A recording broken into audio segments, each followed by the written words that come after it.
வணக்கம் சினிபாட் தமிழர்களே, சிறம் தொட்ட தமிழ் சினிமா நிகழ்ச்சியோட 35வது எபிசோடுக்கு உங்களை அன்புடன் வரவேற்கிறேன். இன்னைக்கு நம்ம பார்க்க போற படம் என்னன்னா, ஜனவரி 14 2001 பொங்கல் அன்று வெளிவந்த தீனா படத்தை பத்தி தாங்க. அத்தனை பேர் உள்ள இருந்தாலும் தீனா ஒருத்தன் வெளியே இருந்தா போதும்.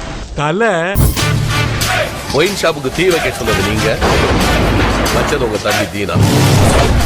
தீனா மேல கை பட்டிருக்க கூடாது. தலை இருக்கும் போது வாழாடக்கூடாது. குச்சி பத்தி காதுடா, யாரும் வந்து வர சரவரையில கீரை சாப்பிடு சத்து. யாரும் ஒன்ன புசுப்புற வரையில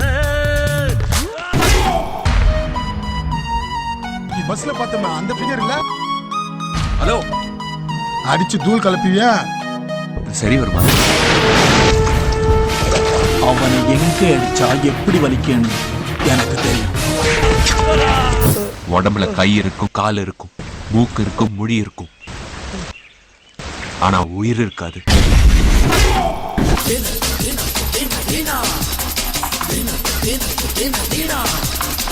அதிரடி சூப்பர் ஹிட் படமான தீனா படத்துல மக்களால் தலைன்னு சொல்லாம அழைக்கப்படுற நம்ம அஜித்குமார் தாங்க ஹீரோவா நடிச்சிருப்பாரு. லைலா கதாநாயகியா நடிச்சிருப்பாங்க. சுரேஷ் கோபி முக்கிய வேடத்துல நடிச்சிருப்பாரு. தீனா படத்தின் மூலமா தான் சுரேஷ் கோபி தமிழ்ல அறிமுகமானார். சுரேஷ் கோபி தான் ஏற்று நடித்த கதாபாத்திரத்தை மொழிபடுத்தும் விதமா அட்டகாசமான நடிப்பை வெளிப்படுத்தி மக்கள் மனசுல பெரிய இடம் பிடிச்சிட்டாருன்னே சொல்லலாம். சமீபத்தில் வெளிவந்த குட் பேட் அக்லி படத்துல கூட தீனா படத்தோட ரெஃபரன்ஸ் ஆரம்ப காட்சியில இருந்து பல இடங்களில் வச்சிருப்பாங்க. இது இந்த படத்துக்கு பெரிய பலம் சேர்த்ததுன்னே சொல்லலாம். தீனா படத்தின் மூலமா தாங்க அஜித்குமாருக்கு தலைன்னு பட்டமே கிடைச்சது. மகாநதி சங்கர் இந்த படத்துல நாராயணங்கிற வேடத்துல அஜித்துடைய கேங்ல இருப்பாரு. அப்போ ஒரு பார்ல வத்தி குச்சி பத்திக்காதடா பாடலோட ஆரம்பத்துல மகாநதி சங்கர் வசனம் பேசுவாரு. ஏய், தலை இருக்கும்போது வாழ ஆடக்கூடாது, தலை நீ ஆடு தலைன்னு. அவர் பேசிய அந்த வசனம் அஜித்துக்காவே உருவாக்கியது மாதிரி கச்சிதமா புரிஞ்சிருக்கும். அதுக்கப்புறம் அந்த வசனமும் மக்கள் மத்தியில் ஆழமா பதிஞ்சு காலப்போக்கில் மக்களும் செல்லமா தலைன்னு கூப்பிட ஆரம்பிச்சாங்க. தலாங்கிற வார்த்தை அஜித்குமாரோடைய வாழ்க்கையை மாத்திருச்சுன்னே சொல்லலாம். தீனா படத்துல தலைன்னு பட்டம் எடுத்த அப்புறம் அடுத்தடுத்து வெளிவந்த படங்கள் அஜித்குமாருக்கு மாபெரும் வெற்றியை பெற்று தந்துச்சுன்னே சொல்லலாம். தலாங்கிற ஒரு வார்த்தைக்காக ரசிகர்கள் தன்னோட உயிரை கூட கொடுக்க தயாராகி இருந்தாங்க. ஆனா சமீப காலமா அஜித்குமார் அவர்கள் என்னை யாரும் தலைன்னு கூப்பிட வேணாம், ஏகேன்னு கூப்பிடுங்கன்னு கோரிக்கை வச்சிருந்தாரு. அஜித்குமாருக்கு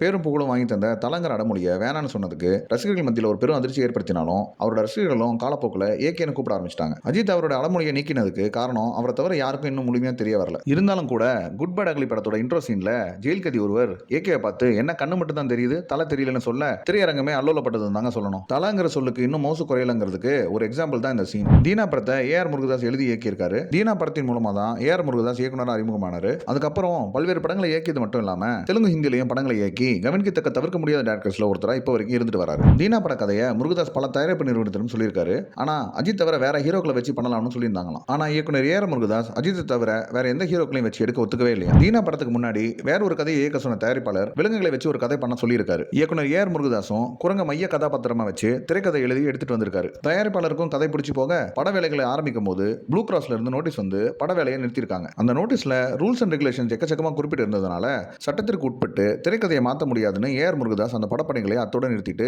தீனா படத்தை மறுபடியும் ப்ரொடக்ஷன்ல கதை சொல்ல ஆரம்பிச்சிருக்காரு. அப்பதான் தயாரிப்பாளர் பி கார்த்திகேயன் தீனா கதையை கேட்டுட்டு படத்தை தயாரிச்சிருக்காரு. இந்த படம் 2002 கன்னடத்துல தூம்ங்கிற பெயர்ல மறுஆக்கம் செய்யப்பட்டு வெளிவந்தது. அதே ஆண்டு பெங்காலில தேவாங்கிற பெயர்ல ரீமேக் செய்யப்பட்டு வெளிவந்தது. தீனா படத்தோட மியூசிக் டைரக்டர் யுவன் சங்கர் ராஜா. இந்த படத்தோட சாங்ஸ் எல்லாம் இசை டிப்ஸ் மியூசிக்கல்ல வெளியிடப்பட்டது. நீ இல்லை என்றால் பாடல் மூலமா அனுராதா ஸ்ரீராமின் தம்பி எம் முருகன் பாடகராக அறிமுகமானார். இந்த படத்துல இடம்பெற்ற பாடல்கள் ஒவ்வொன்றும் வெற்றி பாடலாக வளம் வந்தது. காதல் வெப்சைட் ஒன்று, நீ இல்லை என்றால், சொல்லாமல் தொட்டு செல்லும் தென்றல், வத்தி குச்சி பத்திக்காதடான்னு அனைத்து பாடல்களுமே super duper hit. Aravind Kamalanathan ஒளிப்பதிவு செய்து படத்தோட அழகை மெருகேற்றிருக்காரு. படத்தை எடிட்டிங்ல மேலும் திருத்தி சுரேஷ் அசித்திருப்பாரு. தீனா படத்தை உருவாக்கிய இயக்குனர் ஏஆர் முருகதாஸ், தல அஜித், தயாரிப்பாளர் மற்றும் படத்தில் பணியாற்றிய அனைவருக்கும் சினிபாட் தமிழ் சார்பாக ஒரு பிக் சல்யூட். மீண்டும் இது போன்ற ஒரு நல்ல திரைப்படத்தோடு சிகரம் தொட்ட தமிழ் சினிமா நிகழ்ச்சியில் சந்திக்கலாம். இந்த தொகுப்பு உங்களுக்கு பிடிச்சிருந்தா சினிபாட் தமிழ் சேனல் சப்ஸ்கிரைப் பண்ணுங்க, லைக் பண்ணுங்க, பெல் பட்டனை கிளிக் பண்ணுங்க. நன்றி, வணக்கம்.